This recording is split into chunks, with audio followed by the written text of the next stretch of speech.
So the book I want to talk to you about today is Antifragile, written by Nassim Taleb. This book is the perfect sequel from his previous book, The Black Swan, which I also made a podcast episode. So if you haven't listened to it, I recommend you first listening to that one, although it's not necessary to understand this episode. In The Black Swan, Taleb introduces what he calls the Black Swan problem, which stems from the fact that we cannot predict the future, and the future is always full of rare and consequential events that can significantly harm us. So the logical next question here is, how do we protect ourselves against this black swan problem? And that's where antifragility comes in. Antifragility is the solution to the black swan problem. And this is how Taleb defines antifragility. Some things benefit from shocks. They thrive and grow when exposed to volatility, randomness, disorder, and stressors, and love adventure, risk, and uncertainty. Yet, in spite of the ubiquity of the phenomenon, there is no word for the exact opposite of fragile. Let us call it antifragile. Antifragility is beyond resilience or robustness. The resilient resists shocks and stays the same. The antifragile gets better. End of quote. So the solution to the black swan problem is not to try to predict all possible events, since many of them are unpredictable by their own nature. It's about noticing how these events can affect you. If random events can harm you more than benefit you, then that means it's a fragile system and is prone to suffering from the black swan problem. But if random events can benefit you more than harm you, that means the system is anti-fragile, and here the black swan problem actually becomes a positive. So the solution Taleb proposes is to reduce as much as possible our exposure to fragile things and maximize the exposure to anti-fragile things, things that gain from disorder, stress, and randomness. Taleb also calls this process the domestication of uncertainty, in order to make uncertainty work in your favor. Now let's understand this point in words from Taleb.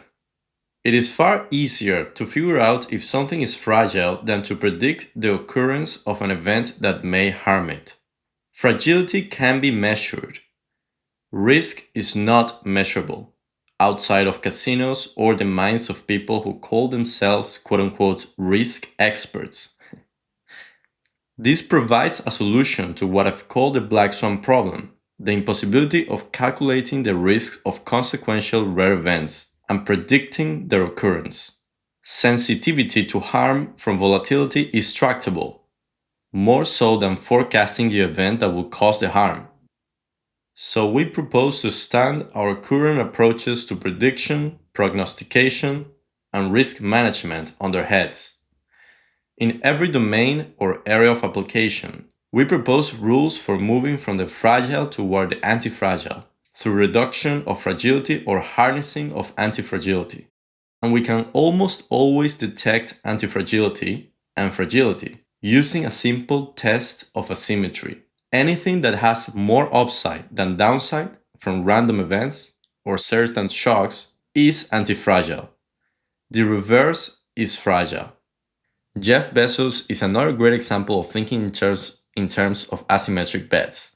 In one of Amazon's shareholder letters, he wrote the following account. One area where I think we are especially distinctive is failure. I believe we are the best place in the world to fail. We have plenty of practice. And failure and invention are inseparable twins. To invent, you have to experiment. And if you know in advance that it's going to work, it's not an experiment. Most large organizations embrace the idea of invention, but are not willing to suffer the string of failed experiments necessary to get there. Outsized returns often come from betting against conventional wisdom, and conventional wisdom is usually right. Given a 10% chance of 100 times payoff, you should take that bet every time. But you are still going to be wrong 9 times out of 10.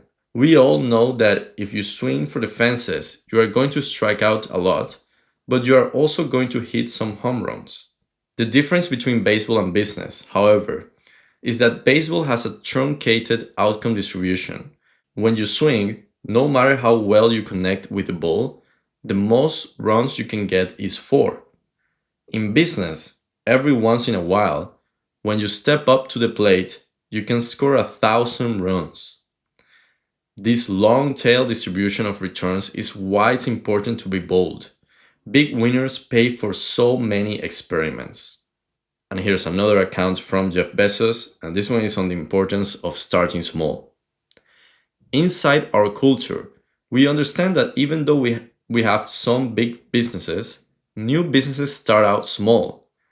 It would be very easy for, say, the person who runs a US books category to say, why are we doing these experiments with things? I mean, that generated a tiny bit of revenue last year. Why don't we instead focus those resources and all that brain power on the books category, which is a big business for us?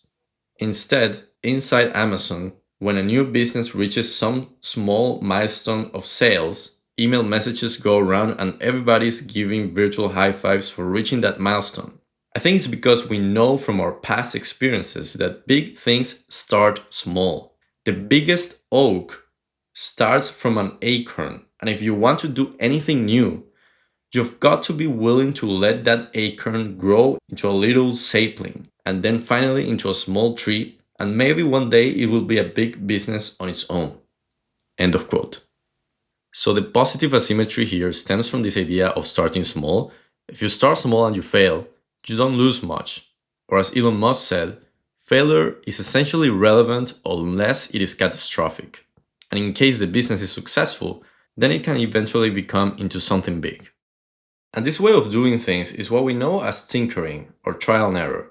And Taleb argues that this process is antifragile and is the true driver of innovation. He says, we have the illusion that the world functions thanks to program design, university research, and bureaucratic funding. But there is compelling, very compelling evidence to show that this is an illusion. The illusion I call lecturing birds how to fly. Technology is the result of antifragility, exploited by risk takers in the form of tinkering and trial and error, with nerd-driven design confined to the backstage. Engineers and tinkerers develop things while history books are written by academics.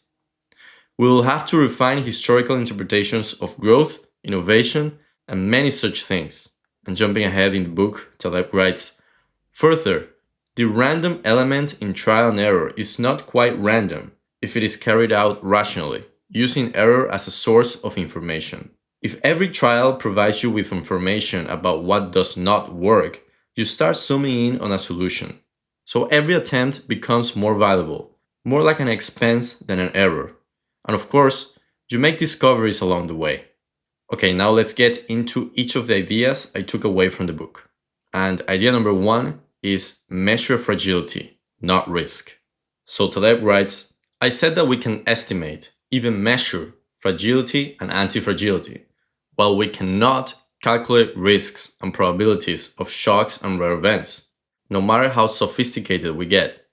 Risk management as practiced is the study of an event taking place in the future, and only some economists and other lunatics can claim, against experience, to quote-unquote measure the future incidence of these rare events, with suckers listening to them, against experience and the track record of such claims. But fragility and antifragility are part of the current property of an object, a coffee table, a company, an industry, a country, a political system.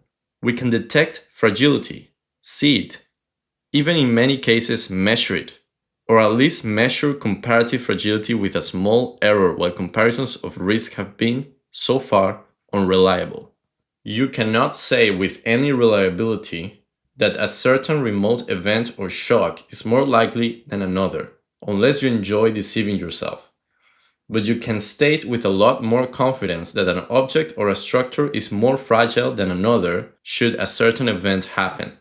You can easily tell your grandmother is more fragile to abrupt changes in temperature than you, that some military dictatorship is more fragile than Switzerland should political change happen, that a bank is more fragile than another should a crisis occur, or that a poorly built modern building is more fragile than the Cathedral of Chartres should an earthquake happen.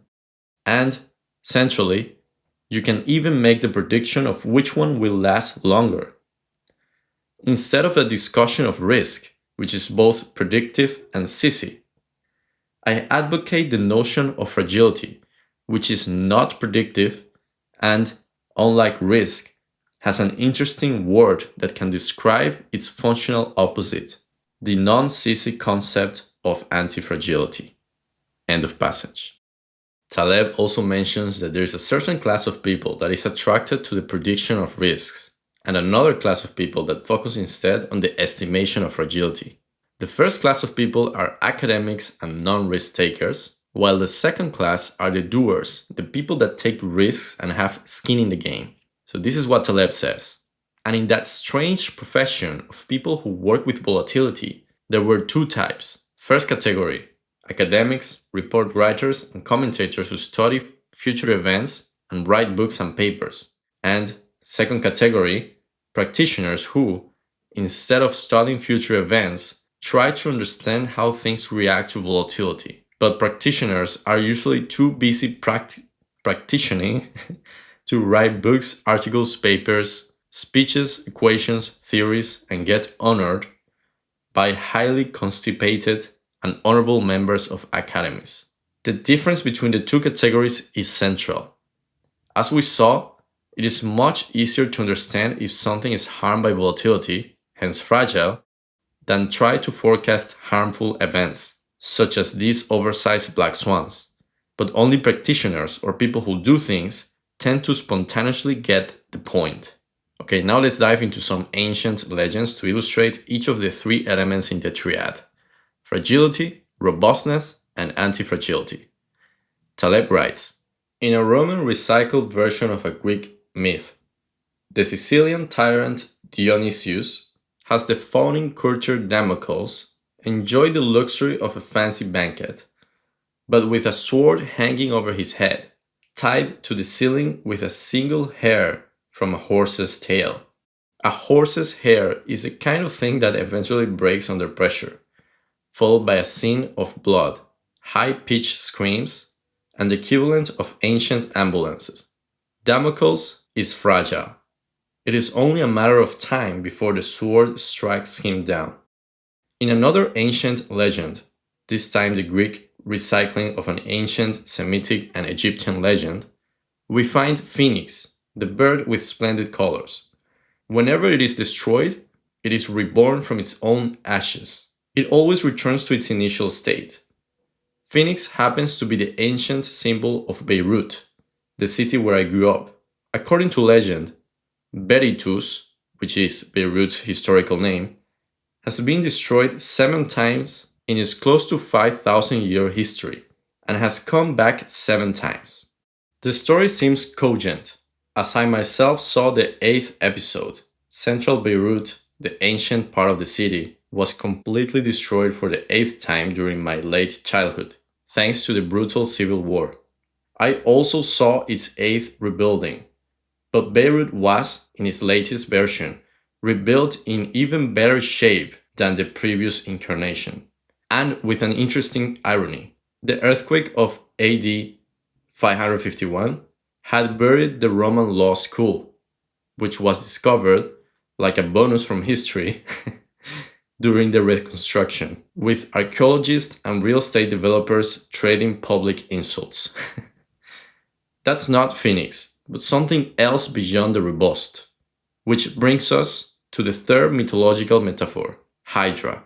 Hydra, in Greek mythology, is a serpent-like creature that dwells in the lake of Lerna, near Argos, and has numerous heads. Each time one is cut off, 2 grow back. So harm is what it likes. Hydra represents antifragility. The sword of Damocles represents the side effect of power and success. You cannot rise and rule without facing this continuous danger. Someone out there will be actively working to topple you. Black swans will be out there to get you as you now have much more to lose. A cost of success and growth. Perhaps an unavoidable penalty of excessive success. To counter success, you need a high offsetting dose of robustness, even high doses of antifragility. You want to be Phoenix, or possibly Hydra. Otherwise, the sword of Damocles will get you. End of quote. Okay, so we have the story of Damocles as representative of fragility, the Phoenix as the robust, and the Hydra as the antifragile. And just to expand a bit more on the story of the Phoenix, I think there's also another important meaning to this story, which is that every day you start fresh and you don't let dogma or the past dictate what you're gonna do next. You constantly reinvent yourself. As Navarro Raikkonen put it, the greatest superpower is the ability to change yourself. This is also part of the philosophy of Jeff Bezos when he talks about day one thinking. This is what he said in the Lex Fridman podcast. Day one thinking is really a very simple and I think age-old idea about renewal and rebirth. Every day is day one. Every day you are deciding what you're gonna do. And you're not trapped by what you wear or who you were or any self-consistency. Even self-consistency can be a trap.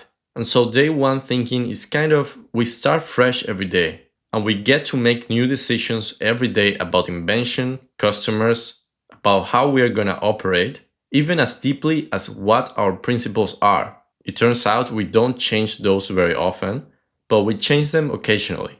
And when we work on programs at Amazon, we often make a list of tenets. They are a little more tactical than principles, kind of the main ideas that we want this program to embody. And one of the things that we do is we put these are the tenets for this program, and in parentheses, we always put unless you know a better way. And that idea, unless you know a better way, is so important because you never want to get trapped by dogma. You never want to get trapped by history. It doesn't mean you discard history or ignore it. There's so much value in what has worked in the past, but you cannot be blindly following what you have done. And that's the heart of day one, is you are always starting fresh. And so the note I left myself here is be anti-fragile like the Hydra and fluid like the Phoenix. And I think probably the best way to gain this fluidity of the Phoenix is to go through necessity or have a mindset of necessity. Because that will force you to make the uncomfortable choices that are necessary for survival and thriving. And this leads to idea number 3, which is to adopt a mindset of necessity. Taleb builds on the widely spread and ancient idea that necessity and obstacles, up to a point, make us better. Taleb writes, in spite of the visibility of the counter-evidence and the wisdom that you can pick up free of charge from the ancients or grandmothers, moderns try today to create inventions from situations of comfort, safety, and predictability instead of accepting the notion that necessity really is the mother of invention. Many, like the great Roman statesman Cato the Censor, looked at comfort, almost any form of comfort, as a road to waste. He did not like it when we had it too easy, as he worried about the weakening of the will. Now let me pause here because this connects very well with something I read on the 48 Laws of Power by Robert Greene. He writes, as Machiavelli states, necessity is what impels men to take action. And once the necessity is gone, only rot and decay are left. And here, Robert Greene tells the story of the decay of the King of France, Louis XV. Having no need to increase his store of power, Louis XV inevitably succumbed to inertia. Under him, Versailles, the symbol of the Sun King's authority, and the Sun King is the father of Louis XV, became a pleasure palace of incomparable banality, a kind of Las Vegas of the Bourbon monarchy. It came to represent all that the oppressed peasantry of France hated about their king, and during the revolution they looted it with glee. Louis XV had only one way out of the trap awaiting the son or successor of a man like the Sun King: to psychologically begin from nothing, to denigrate the past and his inheritance, and to move in a totally new direction, creating his own world. And this is from a lecture by Jonathan B. on Niccolo Machiavelli. As a leader, necessity is the last and greatest weapon because it is going to change every aspect of your culture. How motivated people are, how meritocratic your hierarchy is, how little petty politics people are willing to entertain. Necessity seems like the poison. It is the cure. And Michael Dell, also has this great line, which is, if you don't have a crisis, make one. Taleb says that the reason for why necessity makes us better is that there is a mechanism of overcompensation to an obstacle, where you do not rise to the level of the obstacle but actually rise higher. So, beyond compensating for an obstacle, we overcompensate. We become stronger than we were before we encountered the obstacle. And this process of overcompensation towards a stressor or an obstacle is, of course, antifragile, because you get better out of overcoming the stressor. And this reminds me a great quote from Marcus Aurelius. He said, "Here's a rule to remember in future when anything tempts you to feel bitter. Not to say this is misfortune, but to bear this worthily is good fortune." So one simple illustration of this notion of overcompensation, we can find it in weightlifting. Every time you are able to lift more weight than your previous maximum, your body's physical condition will change to accommodate for even heavier weights in the future. Of course, up to a biological limit. Love is another dimension where overcompensation kicks in. Taleb writes, if antifragility is what wakes up and overreacts and overcompensates to the stressors and damage, then one of the most antifragile things you will find outside economic life is a certain brand of refractory love or hate, one that seems to overreact and overcompensate for impediments such as distance, family incompatibilities, and every conscious attempt to kill it. Literature is rife with characters trapped in a form of anti-fragile passion, seemingly against their will. In Proust's long novel La Recherche, Swann, a socially sophisticated Jewish art dealer, falls for Odette, a demi-mondaine, a quote-unquote kept woman of sorts, a semi or perhaps just a quarter prostitute. She treats him badly. Her elusive behavior fools his obsession, causing him to demean himself for the reward of a bit more time with her. He exhibits overt clinginess, follows her on her trysts with other men, hiding shamelessly in staircases, which of course causes her to treat him even more elusively. Supposedly, the story was a fictionalization of Proust's own entanglement with his male driver. End of passage. And just to add another story here, Romeo and Juliet, which is one of the most popular plays of all time, also has this notion of overcompensation. Their love seems to be fueled by the fact that their families are eternal enemies. I also thought about two quotes related to overcompensation or antifragility in love. One is from the 17th century French writer La Rochefoucauld, where he wrote, "Absence diminishes minor passions and inflames great ones, as the wind douses a candle and fans a fire."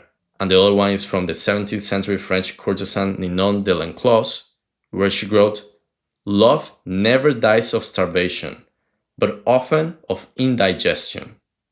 Now let's move to idea number 5, which is touristification. But before, let's see a rule of thumb to know if something can benefit from stressors, in other words, if it's antifragile, or if it can only be damaged by stressor, or at best, maybe it can be robust. So the rule goes that anything that is biological, or more generally a complex system, is antifragile, meaning that it gets better when it overcomes stressors. So biological here means plants, animals, humans, and anything that is alive. While complex systems, which by the way also includes biological systems, would be things like the economy, social life, and anything where there are unseen relationships of interconnectedness. On the other hand, inanimated things or non-complex things, such as a desk, a washing machine, or an iPad, these do not benefit from stressors. It can only harm them. So, this idea of touristification is inspired in the hyper-planned and precise schedule of the tourist, where there is no place for randomness in life. And this serves as a metaphor to the hyper-scheduled life of modern people. And of course, the problem here is that humans need stressors and randomness to get better, and even more, to feel alive. Now let's hear this from Taleb. What a tourist is in relation to an adventurer or a flaneur, touristification is to life. It consists in converting activities, and not just travel, into the equivalent of a script like those followed by actors. We will see how touristification castrates systems and organisms that like uncertainty by sucking randomness out of them to the last drop, while providing them with the illusion of benefit. The guilty parties are the education system, planning the funding of teleological scientific research, the French baccalaureate, gym machines, etc., and the electronic calendar.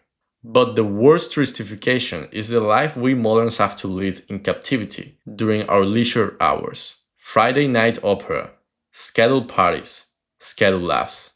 Again, golden jail. This goal driven attitude hurts deeply inside my existential self. Which brings us to the existential aspect of randomness. If you are not a washing machine or a cuckoo clock, in other words, if you're alive, something deep in your soul likes a certain measure of randomness and disorder. There is a titillating feeling associated with randomness. And while I was reading this passage, it immediately came to mind something I heard from the famous novelist Lee Child, which I think is an excellent analogy to this idea of touristification. This is what he said in a conversation with David Pearl. A lot of people assume that a book needs planning. They assume that you write out an outline or at least a hit list of plot points, some kind of synopsis or outline or plan. And I've never ever done that because writing per se, making it with words, is not really the issue for me. The issue is the story that I want. And if I were to plan a story, even if I did just a 2-page outline with 2 lines per proposed chapter, then I've told myself the story and I'm bored with it at that point. I want the next story. So I cannot afford to tell myself the story ahead of time. I have to just improvise it as I go along. So it's about starting somewhere which is defined by location and then see what happens. It really is that simple. So the child doesn't plan his writing in advance.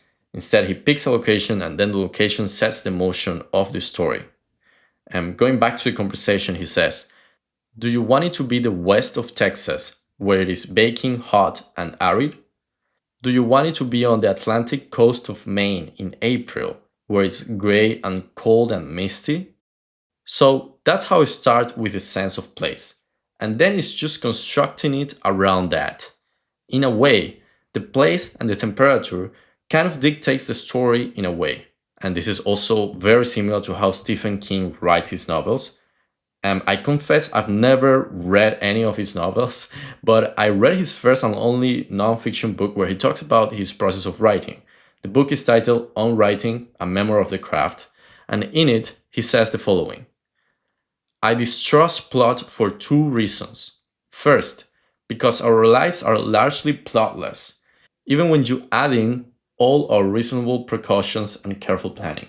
And second, because I believe plotting and the spontaneity of real creation are not compatible.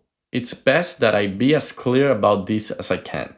I want you to understand that my basic belief about the making of stories is that they pretty much make themselves. The job of the writer is to give them a place to grow and to transcribe them, of course. Plot is, I think, the good writer's last resort and the dullard's first choice. The story which results from it is apt to feel artificial and labored. End of quote. So just like Lee Child and Stephen King don't follow a plot for writing their novels, maybe we should also free ourselves from the slavery of following some grand project or master plan in our lives. Maybe we should make our lives more open to adventure and randomness, while less predictable and boring. Now jumping a few paragraphs ahead in Antifragile, Taleb writes, if I could predict what my day would exactly look like, I would feel a little bit dead. There exists the kind of people for whom life is some kind of project. After talking to them, you stop feeling good for a few hours. Life starts tasting like food cooked without salt. I, a thrill-seeking human, have a bullshit detector that seems to match my boredom detector, as if we were equipped with a naturalistic filter. dullness aversion. Ancestral life had no homework, no boss, no civil servants, no academic grades, no conversation with the dean, no consultant with an MBA, no table of procedure, no application form, no, no trip to New Jersey, no grammatical stickler, no conversation with someone boring you. All life was random stimuli and nothing, good or bad, ever felt like work. Dangerous, yes, but boring? Never. And now, to close this idea of touristification, let me leave you with one of my favorite lines from Taleb. This one's from his book of aphorisms, The Bed of Procrustes. And the line is, "You have a calibrated life when most of what you fear has the titillating prospect of adventure." So we have seen how a human gets better from harm or stressors because of this process of overcompensation. But what if the stressor is too strong and it kills that person? In this case, obviously, there is no getting better from the harm, since it killed you. But we still have a different type of antifragility, which is that the collective may improve thanks to it. The most clear example of this, we find it in evolution. This is what Taleb wrote about it. There is a different, stronger variety of antifragility linked to evolution that is beyond hormesis, actually very different from hormesis. It is even its opposite. It can be described as hormesis, which means getting stronger under harm, if we look from the outside, not from the inside. This other variety of antifragility is evolutionary and operates at the informational level. Genes are information. Unlike with hormesis, the unit does not get stronger in response to stress. It dies. But it accomplishes a transfer of benefits. Other units survive, and those that survive have attributes that improve the collective of units, leading to modifications commonly assigned the vague term evolution in textbooks and in the New York Times Tuesday Science section. So the antifragility of concern here is not so much that of the organisms, inherently weak, but rather that of their genetic code, which can survive them. The code doesn't really care about the welfare of the unit itself. Quite the contrary, since it destroys many things around it. Robert Trivers figured out the presence of competition between gene and organism in his idea of the selfish gene. In fact, the most interesting aspect of evolution is that it only works because of its antifragility.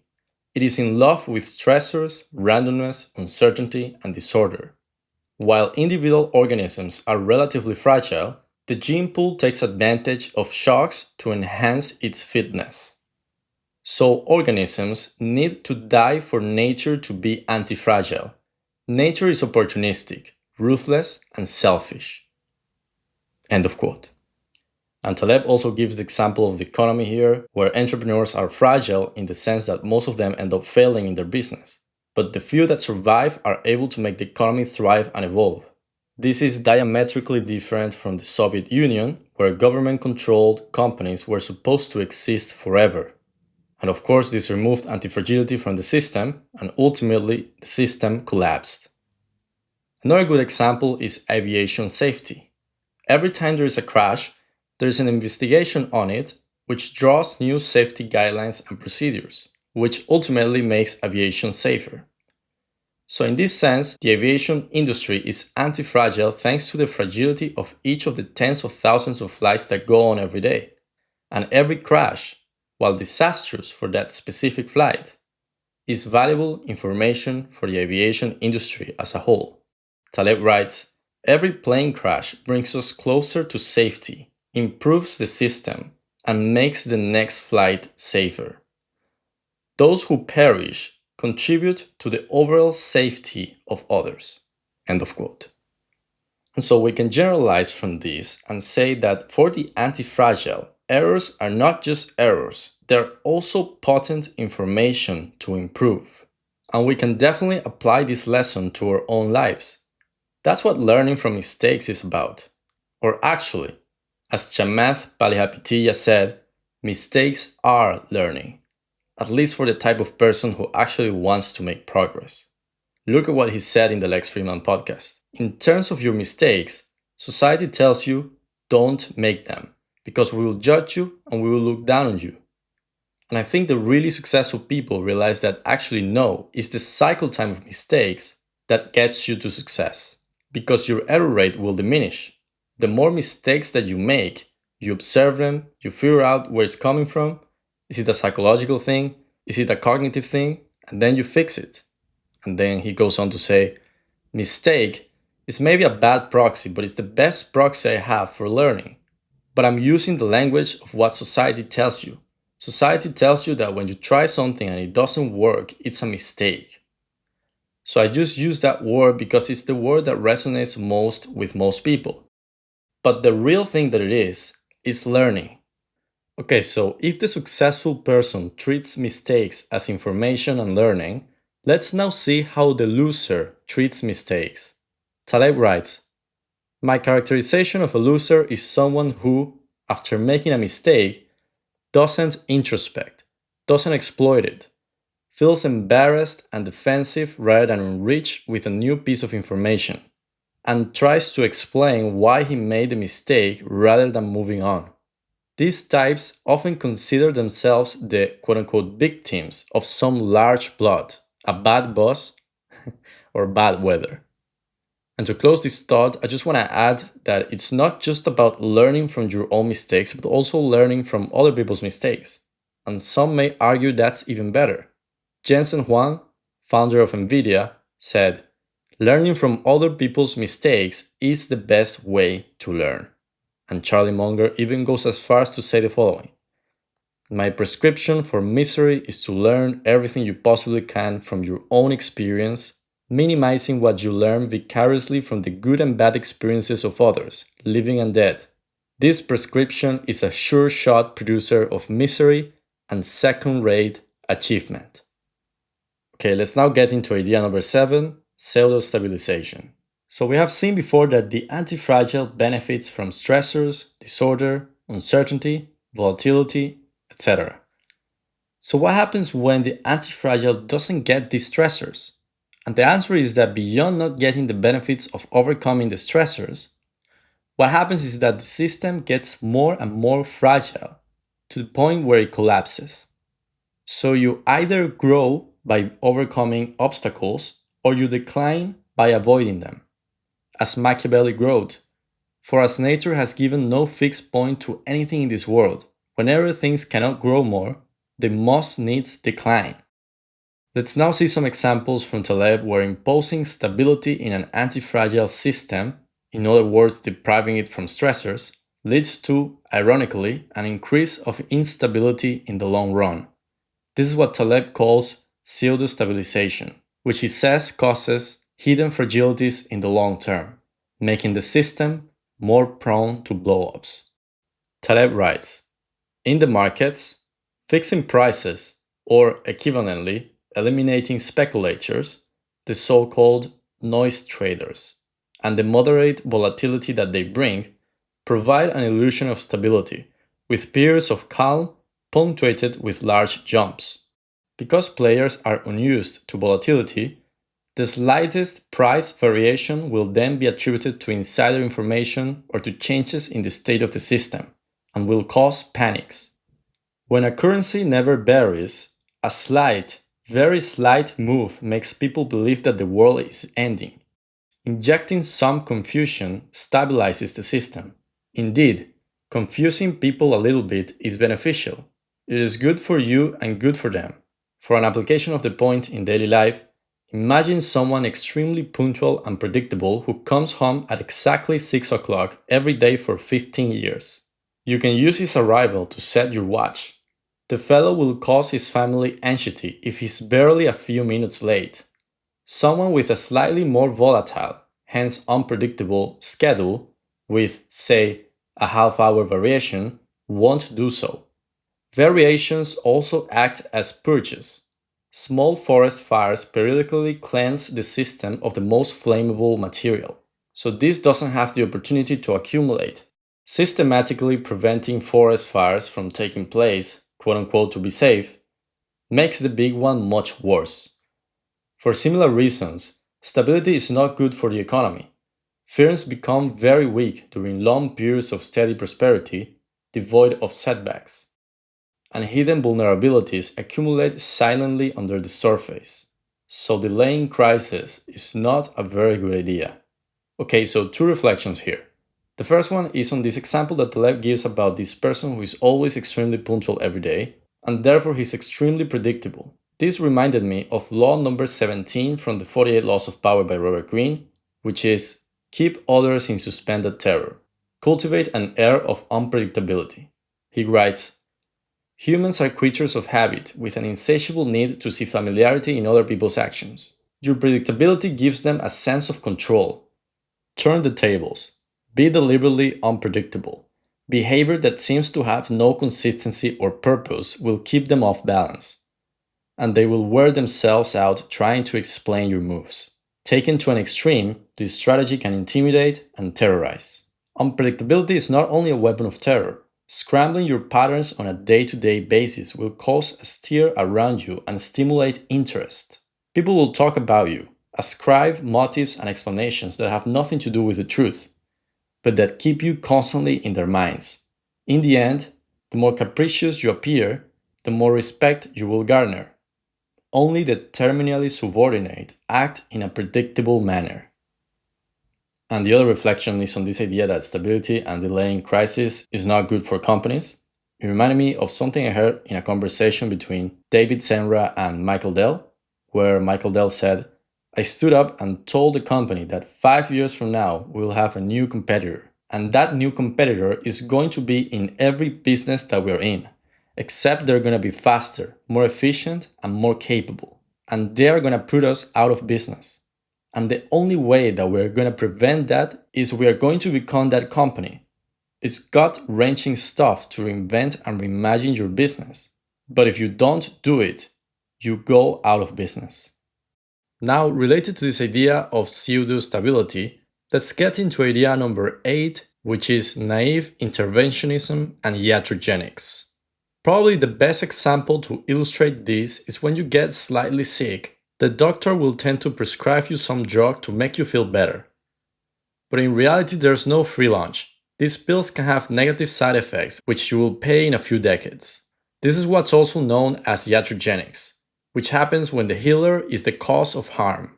And this issue of iatrogenics in the medical field is very real.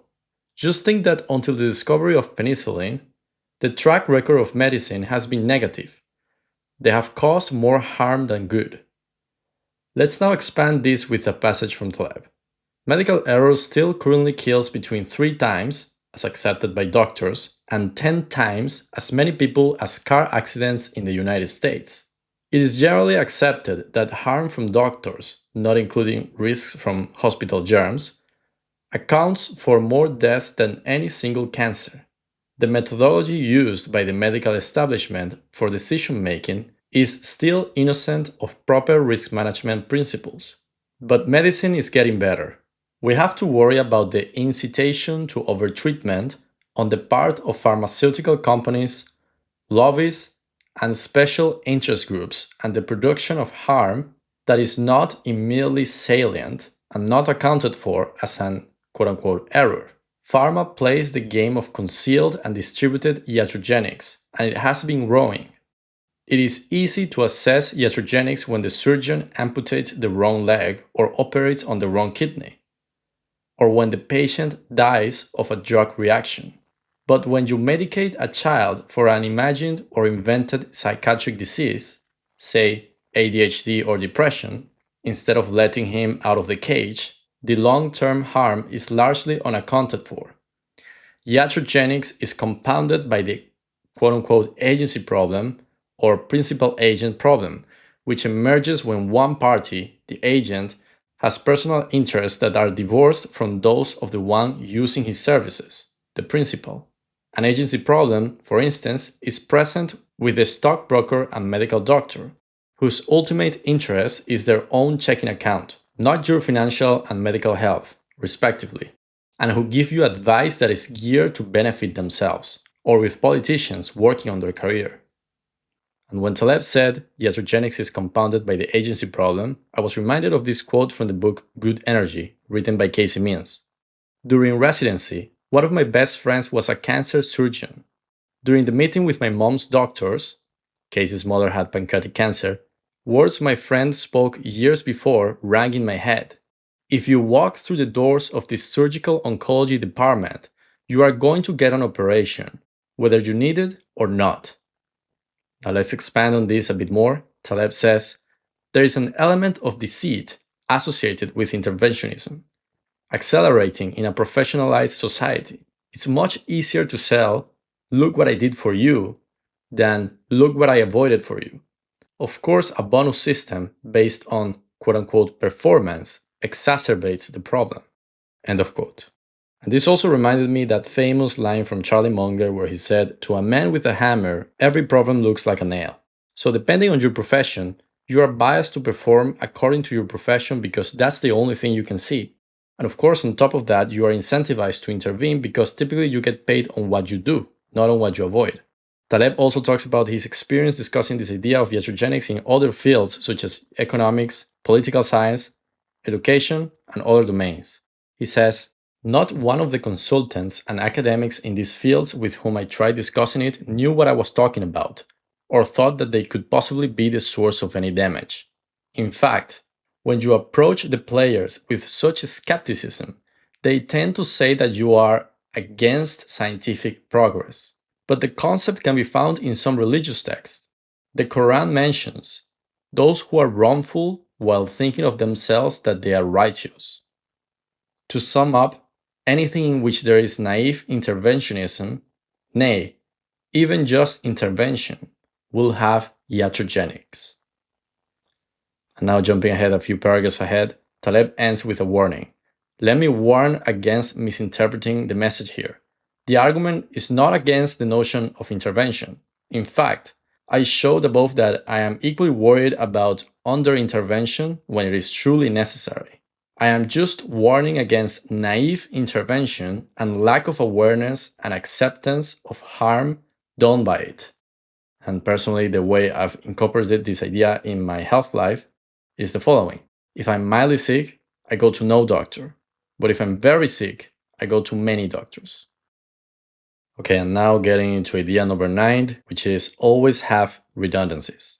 Taleb writes, what makes life simple is that the robust and antifragile don't have to have as accurate a comprehension of the world as the fragile, and they do not need forecasting. To see how redundancy is a non-predictive, or rather a less predictive, mode of action, let us use the argument of Chapter 2. If you have extra cash in the bank, in addition to stockpiles of tradable goods such as cans of Spam and hummus and gold bars in the basement, you don't need to know with precision which event will cause potential difficulties. It could be a war, a revolution, an earthquake, a recession, an epidemic, a terrorist attack, the secession of the state of New Jersey. Anything. You do not need to predict much, unlike those who are in the opposite situation, namely in debt. Those, because of their fragility, need to predict with a lot more accuracy. End of quote. And just to add a personal note here, I'm writing these lines as of 5th of March of 2026, and I was thinking how hard it would be to go back from Asia to Europe, given that all the Middle East airlines are practically shut down due to the ongoing conflicts with Iran. My flight ticket would cost me 5 times more, so I can easily see the value of having cash piled in my checking account. So if you're financially robust, it makes it much easier when extreme events like this happen. As Taleb says, life becomes simple, or at least more simple compared to someone who doesn't have any buffer for unexpectancies. Although luckily I didn't have to go through this. My last transcontinental flight was from Bangkok to Barcelona in November 2025, flying with Emirates.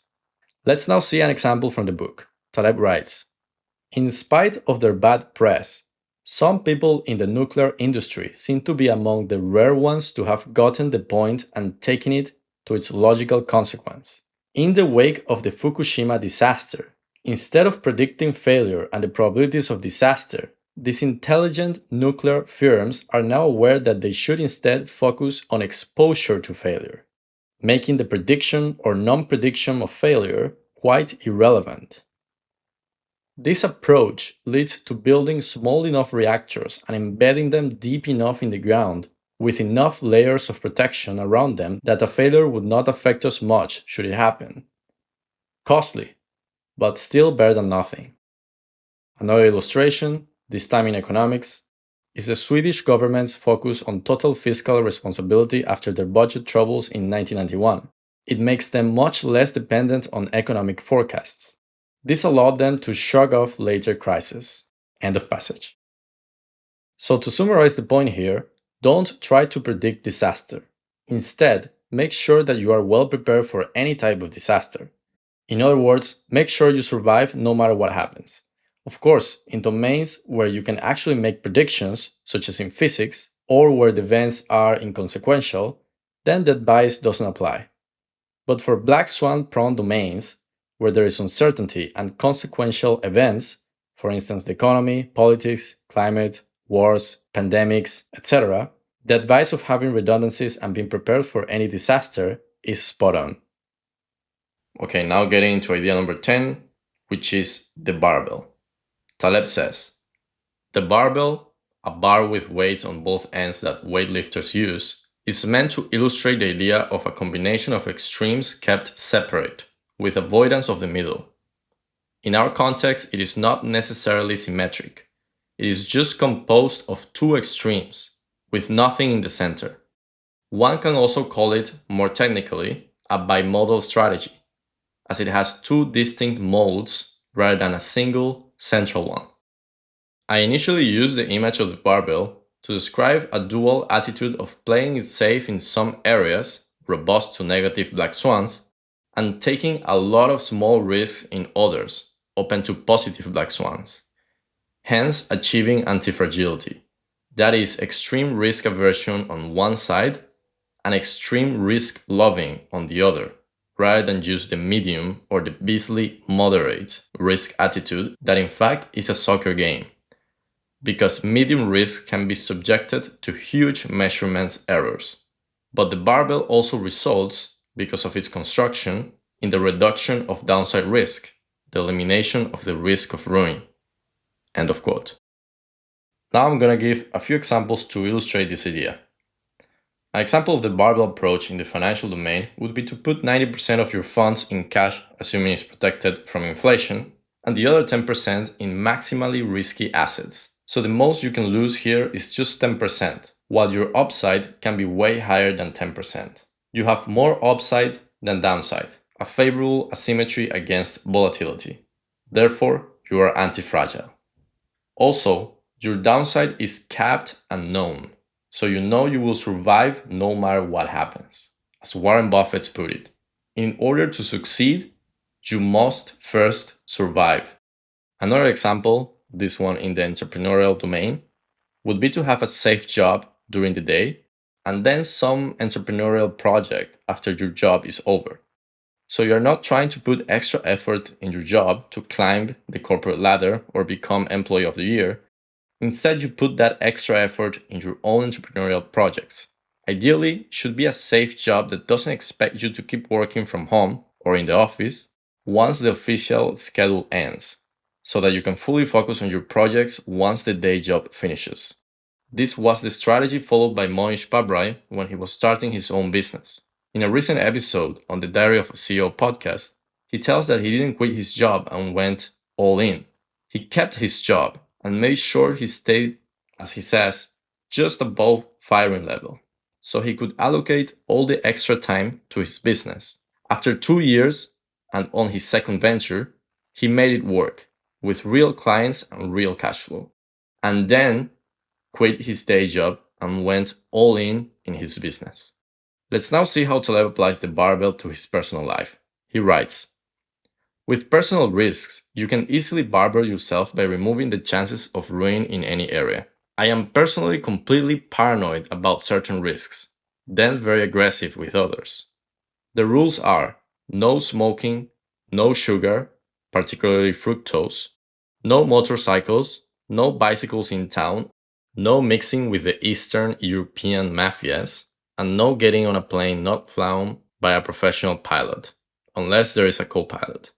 Outside of this, I can take all manner of professional and personal risks, particularly those in which there's no risk of terminal injury. The barbell is the domestication, not the elimination, of uncertainty. Okay, now moving to idea number 11, the green lumber fallacy. Taleb discussed this on his book, as well as a Google talk he gave back in 2018. So I'm actually going to read from that speech, which I really liked. He says, "There's a story in both Antifragile and Skin in the Game of a fellow who lost $1 million trading green lumber. He knew everything about green lumber. Everything. The economics, the mathematics, the statistics, collected data, everything. And yet, lost $1 million. And he wrote an account, What I Learned Losing $1 million. And he reports that there's a fellow, a pit trader, who is making tons of money with green lumber and have been doing so consistently. Now, the narrator discovers that the fellow, who made a lot of money on green lumber, thought it was lumber painted green. He didn't know it was freshly cut lumber. So, is it that the person knew nothing about lumber? No, he knew a lot of stuff, but not necessarily what you think from the outside is valuable. So, when you have skin in the game, you tend to know a lot of stuff about business, about things that you wouldn't guess you need to know from the outside. And this is very hard to explain. This is why machine learning is successful, because machine learning has no ideas. It learns from the inside, not from the outside. End of quote. So, what Taleb is talking about here is that there is an internal logic of things which is only grasped by practitioners. It cannot be seen by academicians or outsiders because it cannot be grasped through theories and narratives. Taleb also gives the example of the legendary Jim Simons, founder of the best performing hedge fund in the world, Renaissance Technologies, who only hires physicists and mathematicians and never reads economic reports or listens to economists or finance people. The reason being that economists give you good sounding narratives, but they will never understand or explain the things that actually matter in practice. Taleb also shares a personal experience in the book Antifragile to illustrate this. For context, he was just transitioning from his academic studies to becoming a derivatives professional, focusing on exchange rates. And he recalls a conversation he had. He says, "My first conversation with an expert was with a fellow called B something that ends with a vowel, dressed in a handmade Brioni suit. I was told that he was the biggest Swiss franc trader in the world, a legend in his day. He had predicted the big dollar collapse in the 1980s and controlled huge positions. But a short conversation with him revealed that he could not place Switzerland on the map. Foolish as I was, I thought he was Swiss Italian. Yet he did not know there were Italian speaking people in Switzerland. He had never been there.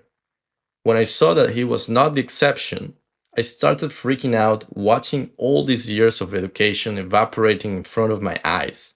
That very same day, I stopped reading economic reports. I felt nauseous for a while during this enterprise of quote unquote de-intellectualization. In fact, I may not have recovered yet." End of quote. And this idea of the green lumber fallacy is also captured beautifully in this quote from Yogi Berra, where he said, "In theory, there is no difference between theory and practice. In practice, there is." Okay, now moving to idea number 12, the survival of ideas. This insight will make us see why time-tested knowledge is much more likely to be correct than the latest discovery in business school or the Department of Social Science. Taleb writes, "Consider the role of heuristic or rule of thumb knowledge embedded in traditions. Simply, just as evolution operates on individuals, so does it act on these tacit, unexplainable rules of thumb transmitted through generations, what Karl Popper has called evolutionary epistemology." But let me change Popper's idea ever so slightly, actually, quite a bit. My take is that this evolution is not a competition between ideas, but between humans and systems based on such ideas. An idea doesn't survive because it is better than the competition, but rather because the person who holds it has survived. Accordingly, wisdom you learn from your grandmother should be vastly superior, empirically, hence scientifically, to what you get from a class in business school, and of course, considerably cheaper. My sadness is that we have been moving farther and farther away from grandmothers. End of quote. So it's true that time is the best filter, because it filters out the people who held wrong ideas. Since you cannot survive for too long if you hold ideas that are not congruent with reality. So time is the best filter because it is driven by the force of evolution. Ray Dalio said, evolution is the single greatest force in the universe. It is the only thing that is permanent and it drives everything. Okay, now moving to idea number 13, lecturing birds how to fly. This is one of my favorite ideas from the book because it completely debunked a wrong assumption I had and that I think almost everybody else currently has. The assumption is that innovation and progress comes from first developing theories and formulas and then applying these theories in the real world. But in reality, what happens almost all the time, with a few exceptions such as the atomic bomb, is that innovation is the product of tinkering and trial and error, and it's only after the innovation already exists that formulas and theories are developed. But we have been brainwashed by self-serving professors into thinking that innovation is the result of creating theories and formulas and then simply applying them. The reality is that practitioners do, and academics create theories, and then claim that these practitioners are using their theories. It's kind of like claiming that a bird is able to fly because it's applying the equations of aerodynamics. Taleb gives many examples of this. He personally debunked this fallacy on his field of option trading, and he mentions many individuals who debunk this illusion in many other fields. Let's see two examples, the jet engine and cybernetics. Taleb writes, Scranton showed that we have been building and using jet engines in a completely trial and error experiential manner, without anyone truly understanding the theory. Builders needed the original engineers who knew how to twist things to make the engine work. Theory came later, in a lame way, to satisfy the intellectual bean counter. But that's not what you tend to read in standard histories of technology. My son, who studies aerospace engineering, was not aware of this. I looked for more stories, and the historian of technology David Edgerton presented me with a quite shocking one.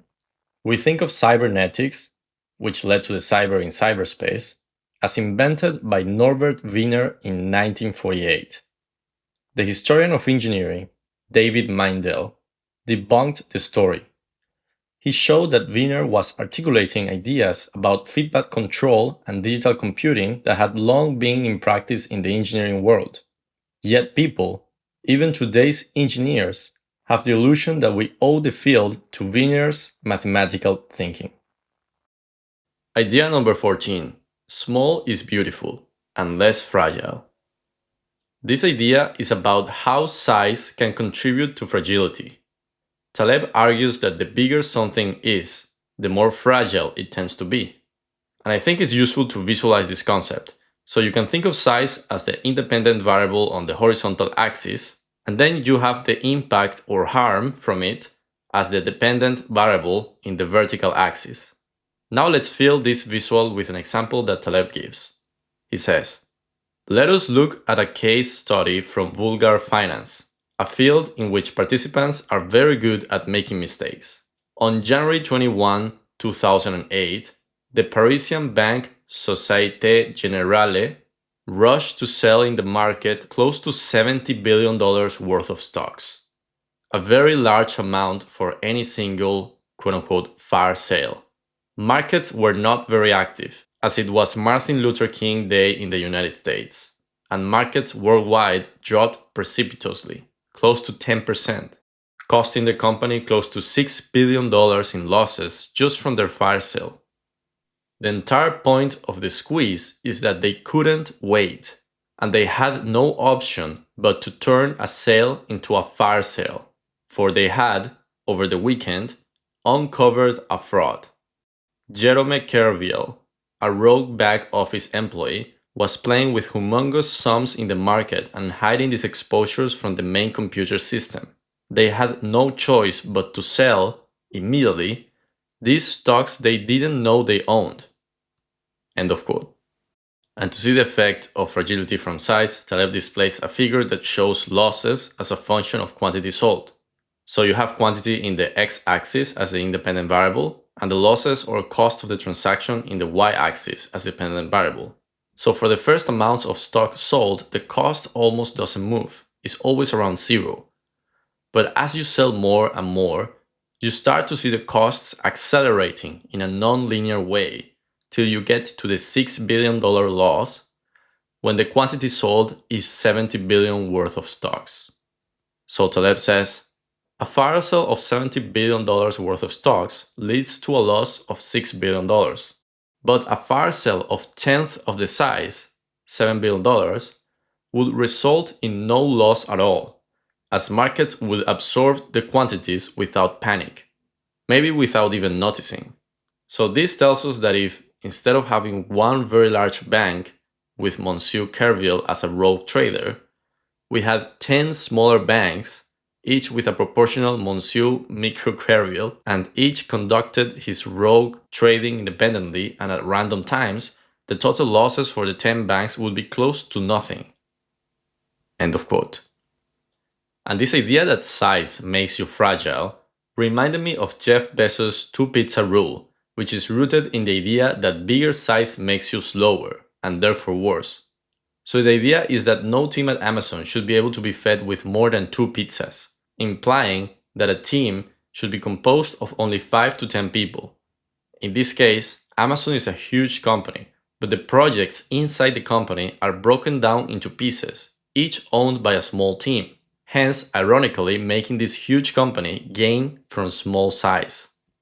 Taleb also makes a reference to this point in his book. He says, in project management, Bent Fleberg has shown firm evidence that an increase in the size of projects maps to poor outcomes and higher costs of delays as a proportion of the total budget.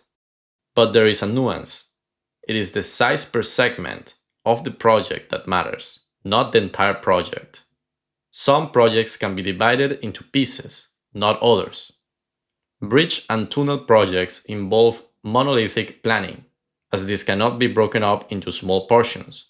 Their percentage cost overruns increase markedly with size. Same with dams. For roads, built by small segments, there is no serious size effect, as the project managers incur only small errors and can adapt to them. Small segments go one small error at a time, with no serious role for squeezes. End of quote. So it's important to pay attention to size, as it can make something more fragile, slower, and generally worse. And if you went to business school, you might even think the opposite. That size is good because it brings economies of scale and makes things more quote-unquote efficient. But if that were the case, the mergers and acquisitions should make companies better, but the reality is that it makes them generally worse, or at best, shows no benefit at all. And if you think of another huge company such as Berkshire Hathaway, you'll find that all the businesses that it acquires and fully owns are still 100% managed by the previous owner or management of that company. Warren Buffett says he never tells management what to do, and the only thing he does is provide capital from Berkshire and collect the profits of the business to then reinvest in new businesses. So you might see Berkshire as a huge conglomerate of companies, but each of these companies are independently run. Now going back to this example of the bank that lost $7 billion, we can detect an important property, which is that harm is nonlinear. To put a simpler illustration of nonlinearity, think of a 5-kilogram rock falling onto someone, and then a 10-kilogram rock. We'll have that the increasing harm from 5 kilograms rock to the 10-kilogram rock will more than double. To make it concrete, let's say the harm increase 5 times. And if we go from 10 to 20 kilograms, the harm might increase 50 times. So harm accelerates, and therefore it has a non-linear response to the weight of the rock. You can visualize it as a concave curve. This is why it's important to think about the possibility of extreme events, Because if you limit yourself to only see regular events, you might think that the risk is low. But if the system is nonlinear and fragile, then any extreme event is going to finish you, because the impact is monstrous at the extremes. So that was idea number 15, nonlinearities. And now let's get to idea number 16, aging in reverse, the Lindy effect. This is the idea that non-perishable things age in reverse compared to perishable or biological entities. Taleb writes, for the perishable, every additional day in its life translates into a shorter additional life expectancy. For the non-perishable, every additional day may imply a longer life expectancy. End of quote. So let's put an example to illustrate. When a person ages 1 year, it means that his life expectancy also shrinks about a year. But if we consider a book or a technology, when it ages 1 year, it means that its life expectancy is increased by about a year. So the non-perishable ages in reverse.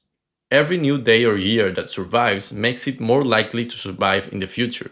And just to be clear, when Taleb talks about a book, he's not talking about a specific instance of a book, such as the copy of Poor Charlie's Almanac which is sitting on my library. He is talking about the intangible idea of the book, such as all the possible copies that exist and will exist on the book Poor Charlie's Almanac. The longer this book keeps selling, the longer it will keep selling. Again, aging in reverse. And this process of aging in reverse is also known as the Lindy effect. So the best way to predict the future, if you were to engage in such activity, is to look at the past and see what's still alive. You can be pretty sure that these things will still exist in the future. Chairs and shoes have been around for a very long time, so you can be certain of a future where these objects are still relevant. And in the domain of ideas, the old but still relevant is actually the best place to learn about the human condition. Because questions such as how to be happy or how to cultivate a peaceful mind has existed forever. Navarro Kant has this great heuristic. It goes, the older the problem, the older the solution. And in the book, The Almanac of Navarro Kant, it says, if you are trying to learn how to drive a car or fly a plane, you should read something written in the modern age because this problem was created in the modern age, and the solution is in the modern age. If you're talking about an old problem, like how to keep your body healthy, how to stay calm and peaceful, what kinds of value systems are good, how you raise a family, the older solutions are probably better. Any book that survived for 2000 years has been filtered through many people. The general principles are more likely to be correct. Now let's go back to Taleb. He writes, books that are 1 year old are usually not worth reading, a very low probability of having the qualities for surviving, no matter the hype and how earth-shattering they may seem to be. So I follow the Lindy effect as a guide in selecting what to read. Books that have been around for 2 millennia should be around for quite a bit of time, and so forth. End of passage. And by the way, we can actually apply this reverse aging filter or Lindy effect to many different disciplines, including science. Taleb argues that recent academic papers, even the ones regarded as breakthroughs, are mostly trash because almost all of them do not survive the test of time. He writes, if you want to be convinced of my point of how noisy science can be, take any elementary textbook you read in high school or college with interest then, in any discipline. Open it to a random chapter and see if the idea is still relevant. Odds are that it may be boring, but still relevant, or non-boring and still relevant. It could be the famous 1215 Magna Carta, British history, Caesar's Gallic Wars, Roman history, a historical presentation of the school of Stoics, philosophy, an introduction to quantum mechanics, physics, or the genetic trees of cats and dogs, biology. Now try to get the proceedings of a random conference about the subject matter concerned that took place 5 years ago. Odds are it will feel no different from a 5-year-old newspaper, perhaps even less interesting. So attending breakthrough conferences might be, statistically speaking, as much a waste of time as buying a mediocre lottery ticket, one with a small payoff. The odds of the papers being relevant and interesting in 5 years is no better than 1 in 10,000. The fragility of science. Idea number 17 is on the benefits of fasting. Food deprivation is a stressor, and our body is antifragile to this stressor, of course, up to a point. Taleb writes, I wonder how people can accept that the stressors of exercise are good for you, but do not transfer to the point that food deprivation can have the same effect. But scientists are in the process of discovering the effects of episodic deprivation of some or all foods. Somehow, evidence shows we get sharper and fitter in response to the stress of the constraint. And we have ample evidence that intermittently, and only intermittently, depriving organisms of food has been shown to engender beneficial effects on many functions. Walter Longo, for instance, noted that prisoners in concentration camps got less sick in the first phase of food restriction, then broke down later. He tried the result experimentally and found out that mice, in the initial phases of starvation, can withstand high doses of chemotherapy without visible side effects. Scientists use the narrative that starvation causes the expression of a gene called SIRT1 or sirtuin, which brings longevity and other effects. The antifragility of humans manifests itself in the response with upregulation of some genes in response to hunger. End of passage. And just to add a bit of my personal story here, I've been doing intermittent fasting since August 2021. That is almost 5 years ago. And what I do is I have dinner early, so that's around 7 p.m., which is actually early for me since I'm from Spain, and here people usually have dinner around 8 and 10. And then I typically have breakfast at around 11 a.m. These last weeks with some peanuts, with the shell, blue cheese, olives, and of course, fresh milk. So that's about 13 to 14 hours of fasting each day. As a piece of confirmatory evidence to my lifestyle, I read this quote from Taleb. In nature, we had to expend some energy to eat. Lions hunt to eat. They don't eat their meal, then hunt for pleasure. Giving people food before they expend energy would certainly confuse their signaling process. End of quote. And from the book Tools of Titans, which is sort of a compilation of the best parts of the Tim Ferriss podcast, there's a section in the book where Tim talks about the things that these high performers have in common. The top one habit was a daily practice of mindfulness and meditation. And the other pattern is that, in words of Tim, a surprising number of males, not females, over 45 never eat breakfast, or eat only the scantiest of fare. Okay, now moving to idea number 18 and last idea, heroism. So we previously talked about the agency problem, where someone gets the upside at the expense of others. And here Taleb introduces the exact opposite of the agency problem, heroism. A hero is someone who voluntarily takes the downside for the benefit of others. So, compared to the agency problem, the asymmetry of upside-downside is the exact inverse. Here's the passage from Taleb. Heroism is the exact inverse of the agency problem. Someone elects to bear the disadvantage for the sake of others. And heroism is not just about riots and wars. Here's an example of an inverse agency problem.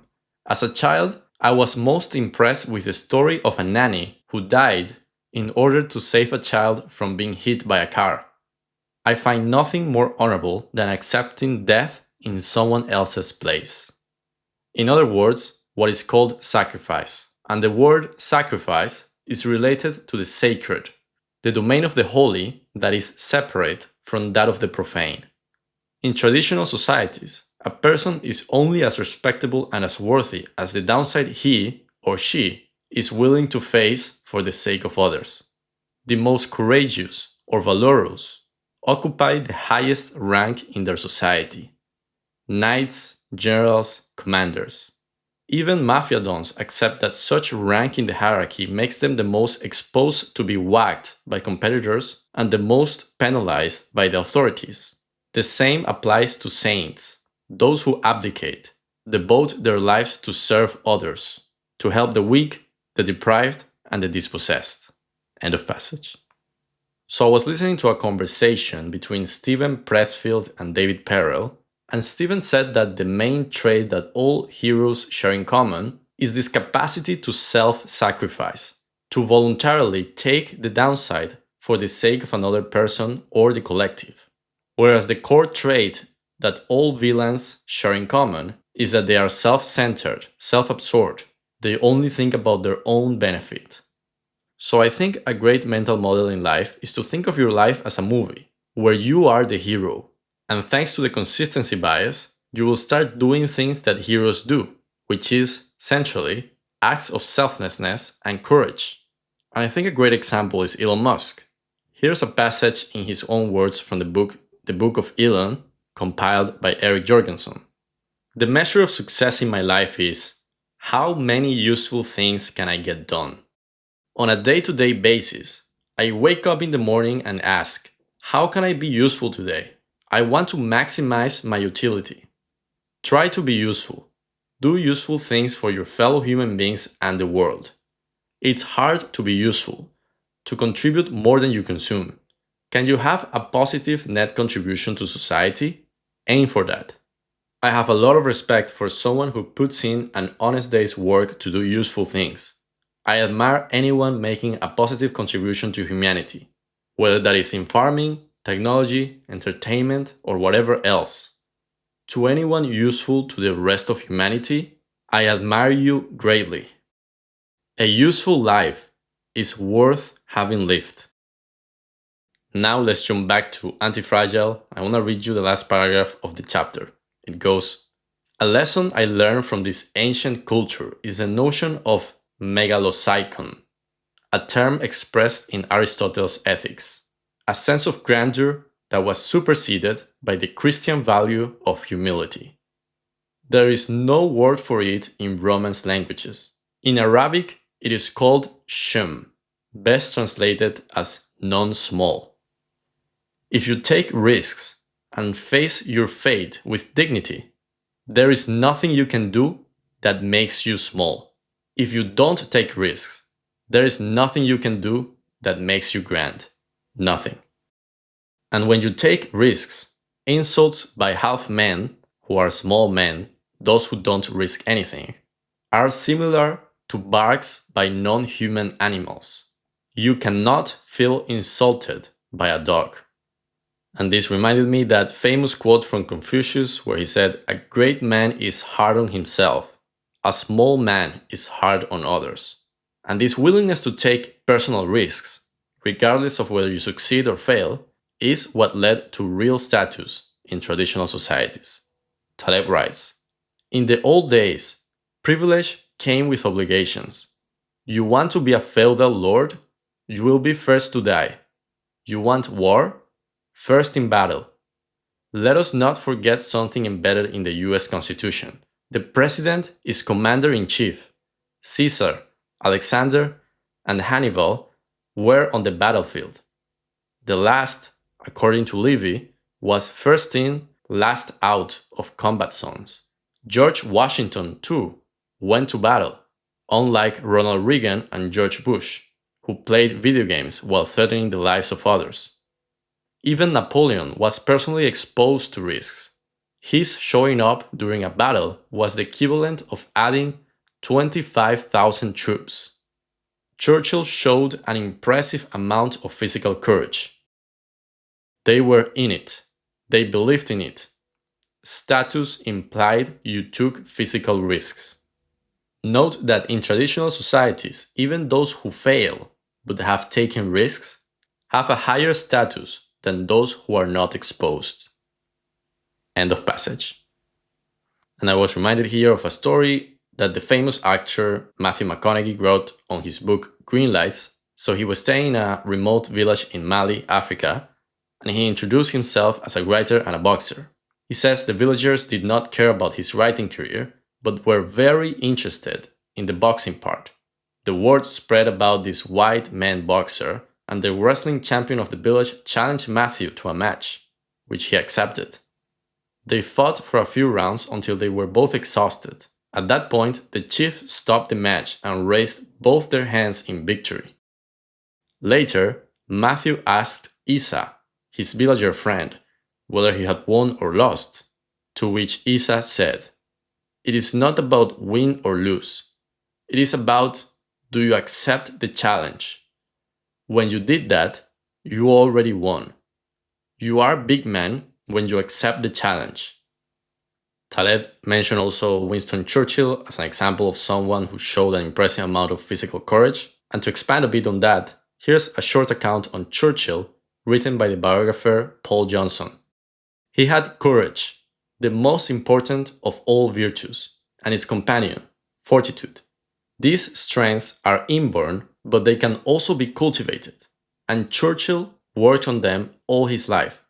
In a sense, his whole career was an exercise in how courage can be displayed, reinforced, guarded, and doled out carefully, heightened and concentrated, conveyed to others. Those uncertain of their courage can look to Churchill for reassurance and inspiration. And that's where I leave it. I highly recommend buying the book. Also, don't forget to subscribe to the podcast so you don't miss future episodes. And thank you for listening. Hey, if you like listening to podcasts like this one that analyze books, I think you would love Beefread. Beefread has turned more than 10,000 books into podcast-style audio lessons. I was first a bit skeptical about Beefread because all the lessons are created with AI, but after trying it for a few months, I can say that the content is super high quality and I've gotten so many great ideas. It has also helped me discover new books which I then bought and read, such as The Alchemist by Paulo Coelho. Each audio lesson has a quick version of around 10 minutes and also a deep dive of around 30 minutes.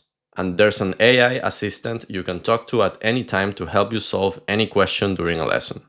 Beefread is not sponsoring this episode, but I talked to them and they agreed to give listeners of Julio's Almanac a 20% discount if you sign up with my affiliate link. I'll leave the link below in the description.